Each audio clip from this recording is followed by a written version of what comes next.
Welcome to the Wellness Team call for April 23rd. My name is Dave Webb. Honored and thrilled to be with you on this great Tuesday evening. Especially happy that we're joined by everyone on this call, wherever you're calling in from. Certainly Dr. Jeremy Thornton, our guest speaker for the evening, member of the Vitify Wellness Team, is here. Nutritional and functional medicine. He has experience of more than 25 years. So started when he was at least 9 years old. May have been a little later than that. Dr. Thornton is an internist, a chiropractic physician, and a clinical nutritionist. And he's been using and recommending Vitify products since 2021. Dr. Jeremy, good evening. Welcome. How are you?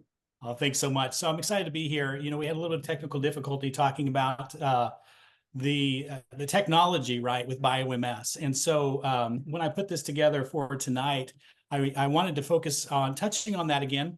But maybe in a little simpler format, a little bit shorter format. I wanted to cover everything all the way back to turmeric, right? Where this all began thousands of years ago, started using evidence of this being used. And then fast forward through what I call the hidden secret and into our amazing BioMS technology. So we're going to cover a lot of ground. But when I put this together, I wanted to also keep it simple and keep it short, because, you know, a lot of times we can get involved in these talks and, it's easy for us to yammer on about health information, easily for 45 minutes, for an hour. But I wanted to not only keep this short for your sake, but also I wanted this to be a great tool to be able to share, right? And in today's society and current atmosphere, attention spans being as short as they are, a lot of people will have difficulty sitting down for an hour presentation, right? Or an hour video, but they certainly might watch a 15, 20-minute video, right? And so that's my goal tonight, is to cover a lot of great information that I think will be helpful, but also to keep it in a short format that would be easy to share. So that's my goal for this evening. I want to share my screen and we'll get started. And so, of course, we have to share that the following information is not intended to replace professional medical recommendation, only for informational, educational purposes based on preventive medicine. If you have any of the following symptoms, you should consult a licensed health professional for the diagnosis and treatment of any medical condition. So now that we have that out of the way, it all starts with turmeric root, right? Turmeric root is where, of course, this root right down here, a lot of people don't realize it comes from a very beautiful plant, the Curcumin longa plant, right? And the turmeric root has those special qualities that we know so well. We have over 6,000 years of evidence of use medicinally, right? All the way back to one of the foundational herbs in the oldest forms of medicine that we know of, Ayurvedic medicine and traditional Chinese medicine, has been called Ushadi, the herb above all others. It's been called Jayanti, victorious over diseases, native to Southeast Asia and India. And of course, besides its medicinal properties, has been used as a spice, of course. And if you've ever gotten any on your clothes, you know that it can be a great dye. And it has been used as such. So curcumin, interestingly enough, curcumin only makes up about 3 to maybe 5% of turmeric root is curcumin. And that is the main bioactive component, the special component that we've studied for so long and we know so much about, is that little tiny component of the turmeric root. They call it a polyphenol. It's in the ginger family. Another important fact to remember as we go forward tonight, we'll circle back around to this, is that they call it lipophilic, meaning it loves fat. It dissolves easily in fat. They also call it hydrophobic, phobic meaning fear, hydro meaning water. It's afraid of water. It does not dissolve in water. And this could be a problem, right? And so if you were to just log in, I encourage you to do this if you've not done this already, to go to pubmed.gov, the website from the National Institutes of Health, and just type in curcumin. As you can see, and this is from earlier this year, over 20,000 publications on just curcumin alone. I just did a search right before we started, and right now there's already over 23,000 publications on curcumin alone. And I always say, in the area of science, especially when it comes to natural medicine or a natural a supplement or an herb like curcumin or turmeric root, that they would not put this much time, effort, and money behind something like this if it wasn't really special. Does that make sense? And this indeed is very special. And the neat thing about curcumin, and we can have confidence in sharing information about curcumin, it's not that we heard, some, herbalist tout these benefits, right? Supposed benefits of a product, of an herb, or we hear things or we read things online that this may help this or that. We have concrete scientific evidence behind all of these things that we're sharing, right? It's not, it might help. It's not that it has some benefits. We know that it can help in a lot of different areas, right? And we have science behind all of this. And so this is from a publication here, and it just highlights some of the topic areas of how it impacts our health. It's probably most well known for its anti-inflammatory benefits, right? Its antioxidant benefits. It has anti-cancer effects, neuroprotective effects, and there's a lot of studies going into neuroinflammation and inflammation of the brain and neurodegenerative conditions, things like Alzheimer's and Parkinson's benefits, hepatoprotection, meaning liver benefits, cardiovascular protection, anti-diabetic and blood sugar benefits, immune regulation benefits, not only improving immune support and bolstering immune function, but in cases showing that it actually calms overactive immune systems and things like autoimmune conditions. And so they've seen a lot of these benefits. If I could have a little another arrow, I would put my own in there, which would be gastrointestinal benefits. And there's a lot of areas in the gut that curcumin has benefits. And again, this is coming from science, not something that I designed. And so, we could go on and on about the science, and I would love that. You would be asleep by the time we can discontinue that portion. But, we have mechanisms in Alzheimer's disease and autoimmune disease and rheumatoid arthritis, curcumin, the golden spice in treating cardiovascular diseases, atherosclerosis, leaky gut and intestinal barrier benefits. This is in diabetic patients, anxiety in diabetic patients with peripheral neuropathy, and the C word, right? We have all of this research showing benefits in so many different health areas. We can just go on and on. And in this article here, I love this article, not only because it's got a lot of good information, but it has this image in this article that shows all of the many pathways, the inflammatory pathways that curcumin is involved in, that curcumin inhibits. And all of these, I know these are all, don't make any sense, right? All these different letters and words, but these are all inflammatory pathways, and many of them have to do with a lot of different chronic health conditions. About any health condition you can think of is rooted in inflammation and is involved in some way, in some form, these different inflammatory pathways. And one thing I think is cool is we talk about curcumin with inflammation. We don't realize the broad spectrum of different kinds of inflammation curcumin inhibits. And I hear a question, well, how's this compare? How could curcumin compare to something like ibuprofen? Well, guess how many inflammatory pathways ibuprofen influences? It's a COX-2 inhibitor. That's it. Okay. Curcumin is involved in all of these pathways in reference to inflammation. Again, the same article goes similar to what we saw earlier with that research in just sharing all of the different health conditions that we have research in, right? These aren't just thrown together. These are researched back areas of health and human disease, things from liver to lung to skin to neurodegenerative, inflammatory diseases, other conditions, infectious diseases, endocrine disorders, heart disease, skeletal anomalies, and cancers. And so we have evidence of curcumin being involved in so many different chronic health conditions. And, when we talk about all of these things, it gets me excited to think about possibilities in people's health, right? We've known that curcumin and turmeric has very special properties, and we've known it for a very long time. There has been the challenge, right? And there always has to be a catch. If something sounds too good, maybe it is, right? And we often see that. So the but in this conversation is what I call the hidden secret about curcumin and turmeric, and it's very poorly bioavailable. So what that means is if something's bioavailable, it means if we take it by mouth, right? It easily gets through the digestive process. It survives the hydrochloric acid in the stomach. It gets through the intestinal barrier. It survives the liver. It gets into our bloodstream and gets to all of our cells, right? And gets to our organs and our tissues, and where it can influence and have its benefit, right? That's something that's bioavailable. Well, guess what? That's exactly what curcumin ain't, right? That's a Missouri term. Curcumin is not that at all. In fact, if you were to ingest curcumin, the amount absorbed at the intestinal lining is surprisingly less than 10% will ever get past the intestinal barrier.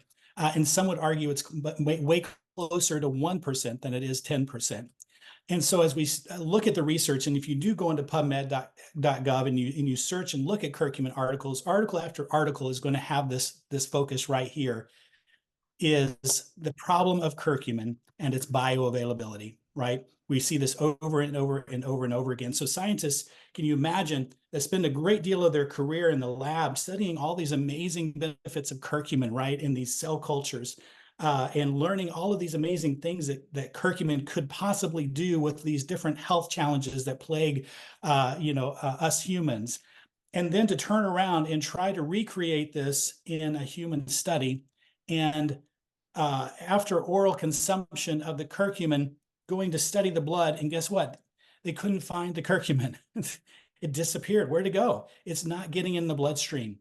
And so scientists have struggled with this and struggled with this. In fact, this article says it very well. In fact, some researchers have argued that given its unstable reactive and non-bioavailable nature, further clinical trials on curcumin are unwarranted, right? In this article, they're ready to throw in the towel. Quit studying curcumin. It's hopeless. It ain't going to work, right? Curcumin has been confirmed to exhibit very poor bioavailability, with many studies showing very low or even undetectable concentrations in the blood and extraintestinal tissues, right? Meaning getting into the organs and the tissues. Major reasons are due to its poor absorption, its rapid metabolism, it's broken down very fast, its chemical instability, and its rapid systemic elimination, right? So we break it down and we eliminate it very quickly. This is a problem when we're wanting a therapeutic benefit. And this is another article. This poor scientist here says, curcumin will waste your time, okay? And he says, so what do you get when you look closely at the molecule and its activities? Well, for one thing, curcumin stability and pharmacokinetics are absolutely terrible. It's less than 1% bioavailable, and its half-life under physiological conditions is measured in minutes. He goes on to say much effort and funding has been wasted on curcumin research, says the scientist. And you can just sense his frustration, probably studying curcumin for a very long time, only to continue to struggle being able to get this in the human body, right? And I can share the frustration being a nutritionist and using curcumin and turmeric in my own practice, for over 20 years, using it personally, literally dozens of different formulas over the years, and struggling to see the benefit that I know could be there, right? And just was not seeing that. But of course, that's until now, until we talk about our amazing BioMS technology. What I say has changed everything we thought we knew about curcumin, right? And so this technology was developed in Germany through the University of Hohenheim with research funded by the Federal Ministry for Education and Research. So this is a German technology. And what got my attention early on, when this was first shared with me over 2.5 years ago, it wasn't my ultra excitement for another curcumin supplement, right? That was not at all my attitude when I first heard about a new curcumin product. I was not excited. I had used and heard of and tried so many different things, but it was this research article here that this talks about, where they were showing up to 277 times more bioavailability of this BioMS technology than they were traditional curcumin.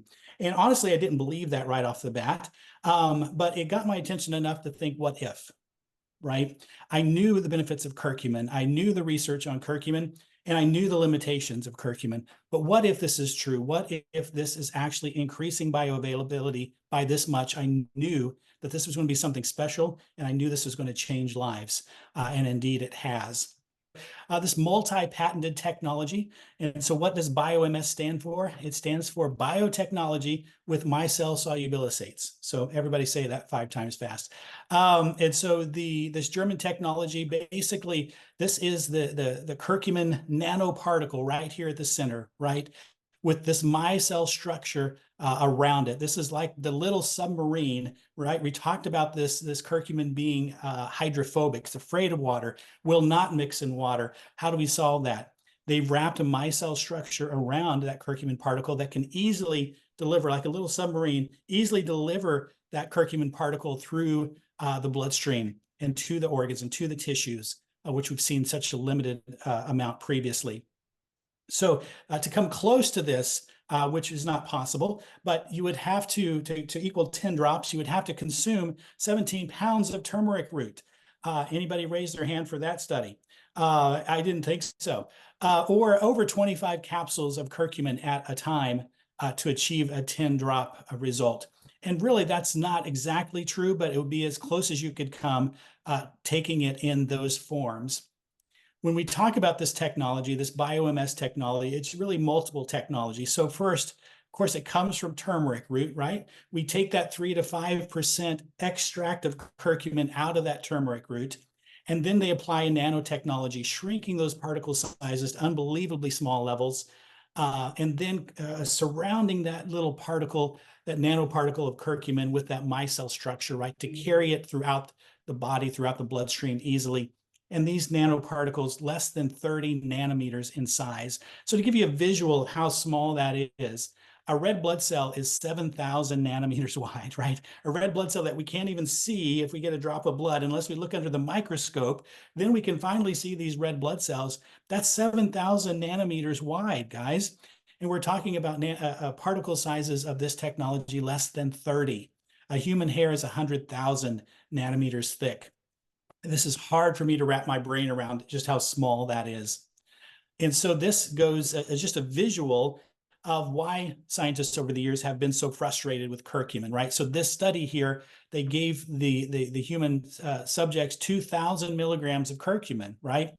And then they measured the amount of in the bloodstream over amount of time. And I always joke that you have to lean in to see the peak here, right? Ta-da! This is the pinnacle of success of curcumin in the bloodstream after 2,000 milligrams. At 1 hour, we see the peak. If you look close enough, we can see a peak here. And then by 2 hours, look, it's completely gone, undetectable. And until an hour, it was really undetectable also. And so you can sense that poor scientist's frustration when he says we're wasting our time.